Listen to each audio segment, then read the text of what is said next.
তিনি যিনি national president জনজাতি মোর্চা এবং রাজ্যসভানি এমপি সমীর ওরাংনি নেতৃত্বে যিনি উত্তর ত্রিপুরাও পার্টিनि প্রোগ্রাম তংমানি কাঞ্চনপুর সাইড বরক আসামং পাইয়ে আগরতলা ফিরক তংমানি জারাও মথানি আস্তাবল ময়দানও তিনি রেলি তংমানি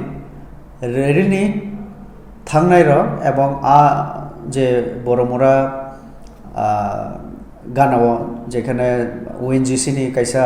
গ্যাস টার্मिनेल दङ आरो बरक एटाक खैजागो मथानि कर्मीर चिनि नेशनल प्रेसिडेंट समीर उरां राज्य जनजाति मोर्चानि स्टेट प्रेसिडेंट विकास देबबर्मा ताई आरो एमडीसी विद्युत देबबर्मा प्रतिराम त्रिपुरा बरकनि ऊपर आक्रमण खैगा गाड़ी सबाइका ताइबो डिटेल्स बरक फैगेंगे जों साइमाननाय विद्युत देबबर्मानि बिनि पिजी 3 থেকে 5 রাউন্ড আমাহাই গুলি চালানো না খাইনি চিনার খবর ফুনো কক সামানি যত কক সাইমালিয়া তো जों 8:30 पार्टी बिसो जों आसुगै दंगो आं तीव्र मथानि এই যে হামলাनि বিরুদ্ধে आं तीव्र आं निंदा जानांगौ তাই অবশ্যই দোষী রং যাতে পুলিশ তাড়াতাড়ি রমনা বুগে आं সার